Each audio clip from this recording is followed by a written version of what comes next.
ये जो बच्चा है इसको डॉक्टरों ने मृत घोषित कर दिया था।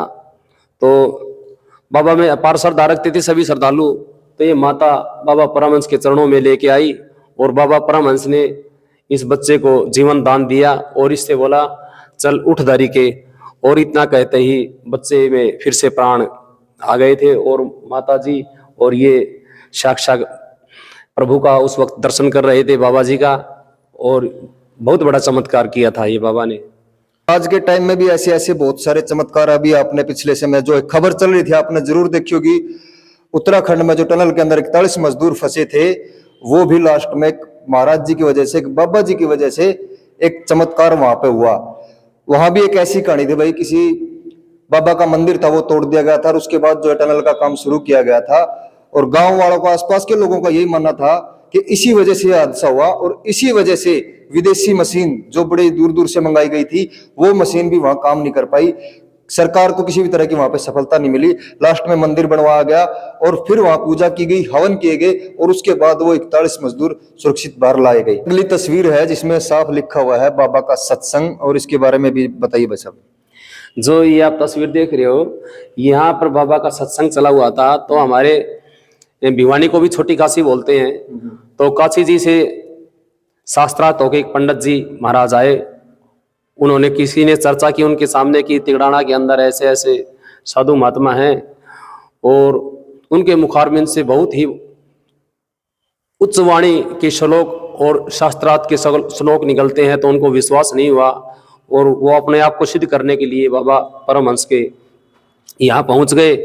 और जैसे ही आप देख रहे हो, यहाँ आके उसने जानबूझकर कोई श्लोक ऐसा बोला जिसमें उसने खुद गलती की। तो बाबा ने कहा कि दारिके, आपका जो श्लोक है ये शुद्धिकरण में नहीं है, इसमें ये शब्द लगा के आप इसको शुद्ध कीजिए। तब वो बाबा के चरणों में गिर के माफी मांगने लगा। और बाबा ने जब श्लोक बोला तो उसके वो समझ ही नहीं पाया, उससे खुल ही नहीं पाए। तो बाबा के चरणों में क्षमा याचना करने लगा और बाबा में साक्षात उन्होंने शिव के दर्शन किए। तो वही गांव वालों का यही मानना है कि जो बाबा जी थे, परमहंस जी थे, वो साक्षात शिव जी के अवतार थे। शिव के अवतार इनको माना जाता है और इनके चमत्कार बहुत बड़े बड़े चमत्कार बताए जाते हैं। आज के टाइम पे भी है, उस टाइम पे भी बहुत बड़े बड़े चमत्कार किए। और उस समय से आज तक इस गांव में ही नहीं बल्कि दूर दूर तक इनकी बहुत बड़ी मान्यता है। बहुत बड़े बड़े जो यहाँ पे आयोजन किए जाते हैं, बहुत बड़े बड़े इनके मंदिर बनाए गए हैं। अगली तस्वीर में दिखा रखा है श्री भगवान जी का आशीर्वाद। मतलब इस तस्वीर के माध्यम से भी यही दिखाया गया है कि स्वयं परमात्मा के स्वरूप थे। यही दिखाने की इस तस्वीर में भी कोशिश की गई है कि ये परमात्मा के अवतार थे और शिव का अवतार इनको माना जाता है। यहाँ पे देख सकते हैं इस तस्वीर के माध्यम से ये दिखाने की कोशिश की गई है कि ये गोरक्षक है। और सबसे बड़ी बात भाई, ये नग्न अवस्था में रहा करते थे और तस्वीरों में भी बिल्कुल नग्न अवस्था में इनको दिखाया गया है। सबसे पहले आपके जोश हरियाणा के सभी दर्शकों को जय श्री राम, जय श्री श्याम, जय बाबा लटाधारी। भाइयों, जैसे कि आप देख रहे हैं, ये बाबा परमहंस छोरवाड़ा का ये जो दिखा रखा है गांव की परिक्रमा करते हुए, ये बाबा जी करीबन 1904 का दौरान कातक की बीमारी आई थी। उससे पहले कुछ समय पहले बाबा जी गांव में आए थे। तो बाबा जी के बहुत से चमत्कार हैं और एक ही गांव में एक ही बाबा के 3 आलीशान मंदिर हैं। ये जैसे बिचला मंदिर है, गुफा भूमि है, तपोभूमि है और बाबा का बड़ा मंदिर है। 3 मंदिर हैं जो तीनों आलीशान हैं।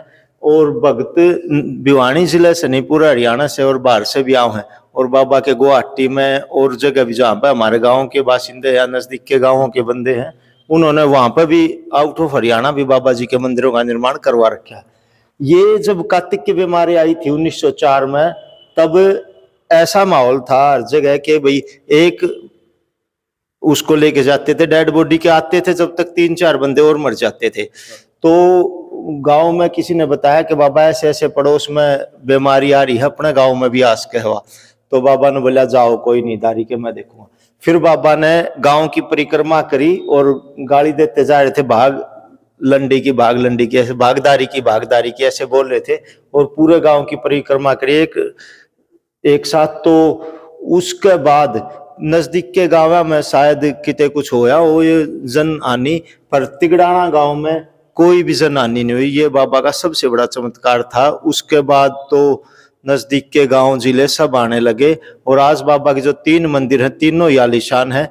इसमें सब भाइयों का बहुत सहयोग है और सबका प्यार प्रेम है। और सबसे बड़ी बात यह है कि भाई बाबा पे किसी विशेष जाति धर्म संप्रदाय या किसी का वो एकाधिकार नहीं है कि बाबा किस जाति के थे। इसलिए सब आदर मान आदर भाव से बाबा को मानना। जो भी यहाँ पर आकर अपनी मनोकामना मन्नत मांगा है, तीनों मंदिर में से किसी भी मंदिर में आप सच्चे मन से 11 रुपए और नारियल और प्रसाद चढ़ा के कहो कि बाबा मेरा ये काम है, 100 में तय 95% आदमी यहाँ तक संतुष्ट होकर गए हैं। ये हमने पर्सनली अनुभव करा।